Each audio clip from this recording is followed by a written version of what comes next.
comme producteur, mais comme consommateur, si l'on peut s'exprimer ainsi. En fait, l'astronomie professionnelle d'aujourd'hui, dégagée de toutes les motivations utilitaires ou stratégiques qui étaient les raisons d'être des astronomes officiels de jadis, n'est plus inspirée que par la passion qui anime les amateurs et ne travaille plus que pour eux, pour vous. Voilà, je termine.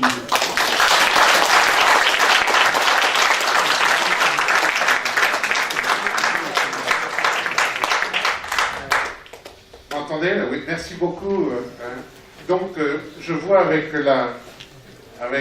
Monsieur Dobson, qui a vécu 99 ans, que l'astronomie conserve. Ça conserve son homme. J'ai un petit problème là. Ah. Avec le son. Sans mon appareil, je n'entends rien. Et j'ai changé la petite. Voilà, ça marche. Donc, est-ce que vous avez des questions? Moi, j'ai une remarque, quand même, quand vous dites que Tycho Brahe est un amateur. C'est pas exactement ce que j'ai dit. Oui, non, mais enfin, écoutez ma question. C'est l'ancêtre des amateurs dont j'ai parlé. Parce qu'à l'époque, l'astronomie n'existait pas, c'était pas un métier. Donc, est-ce qu'on peut dire que si c'était un métier, c'était plutôt l'astrologie, non? Oui. Vous avez raison. L'astronomie, jusqu'à l'époque, jusqu'à la Renaissance, jusqu'à l'époque justement de Tycho Brahe, l'astronomie a été essentiellement, comme je l'ai noté, une question disons, de gestion du temps. L'heure qu'il fallait produire sur place avant la radio. C'est une chose à laquelle on ne réfléchit plus. Mais il fallait fabriquer la date et l'heure sur place, comme le pain ou le vin. Ça ne voyageait pas du tout. Et c'était le rôle du clergé. C'était un des rôles essentiels du clergé avec les cloches, les missels, etc., de garder l'heure et de garder le calendrier. Le calendrier, vous connaissez l'histoire du calendrier, mais aussi l'astrologie. L'astrologie a joué un rôle absolument considérable dans l'histoire avant le XVIIe siècle. Moi, personnellement, j'imagine le rôle de l'astrologie dans les royaumes antiques et au Moyen-Âge et jusqu'à Catherine de Médicis et Rodolphe II de Habsbourg, etc. Le rôle des astrologues, c'était un petit peu celui des économistes et des sociologues aujourd'hui auprès du gouvernement. Ça avait à peu près la même importance que les sondages d'opinion.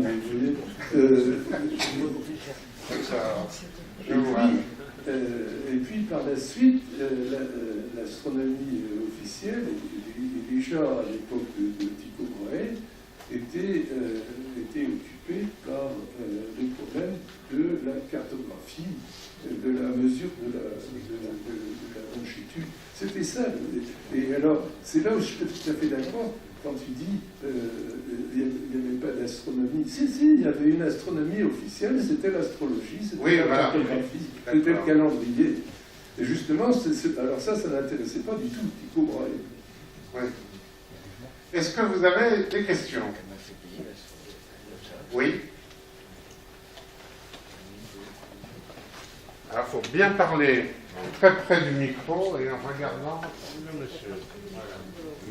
Je suis très étonné de voir la fortune générale de tous ces amateurs.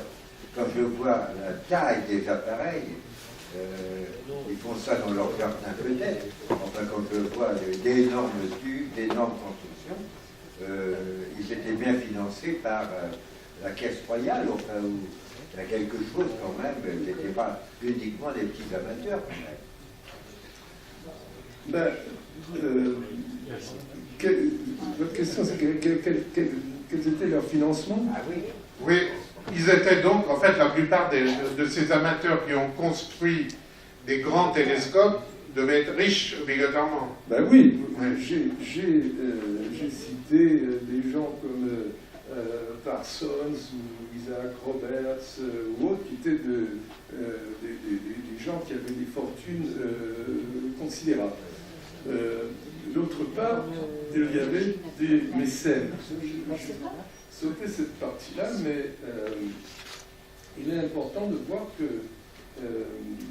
au XIXe siècle, la plupart des grands observatoires ont été financés par des mécènes, soit publics, le tsar de Russie, Kovo, Victor Duruy à Meudon, j'en ai parlé, le général de Nansouty au Pic du Midi, ou bien des mécènes privés.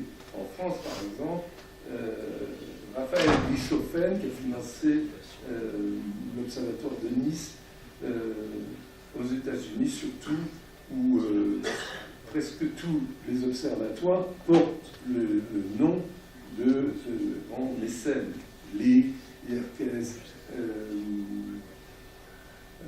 Hooker, etc. Il y a Carnegie, Rockefeller, toutes les plus grandes fortunes aux États-Unis ont créé des fondations, des laits destinés à... Aujourd'hui, c'est la philanthropie. À l'époque, c'était soit l'exploration de l'univers, soit l'exploration de l'océan aussi. En ce moment, je suis en train d'écrire un livre sur l'histoire des sciences de la Terre, notamment l'océanographie.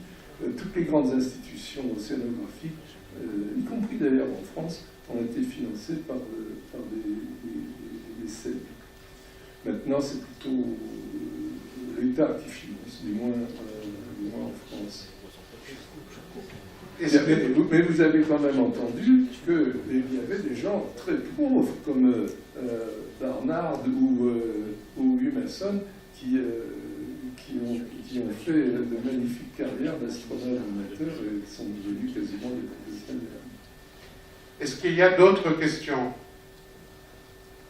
Je crois qu'on a fait un peu le tour du sujet. Moi, j'ai une petite remarque au XXIe siècle, pardon. Actuellement, c'est très difficile pour les amateurs de faire des grandes découvertes et de construire des instruments. C'est pas à la portée même de personnes riches, non? C'est clair. Donc, faut oublier. C'est ce que j'ai dit, mais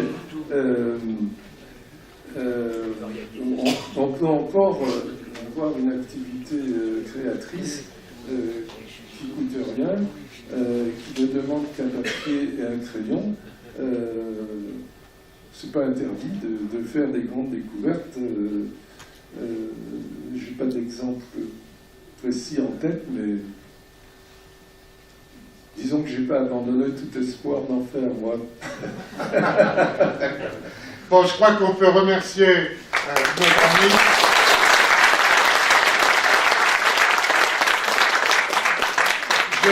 Je vous donne rendez-vous donc le 12 mars avec Étienne Klein. Et je vous signale aussi que nos amis de Vega de Plaisir donnent une conférence le samedi 22 mars sur le chaos et l'harmonie des planètes. Vous avez tous entendu parler du modèle de Nice. Hein? Bon, bref. C'est dans la banlieue ouest, c'est près de Versailles. Il y a toute la documentation ici.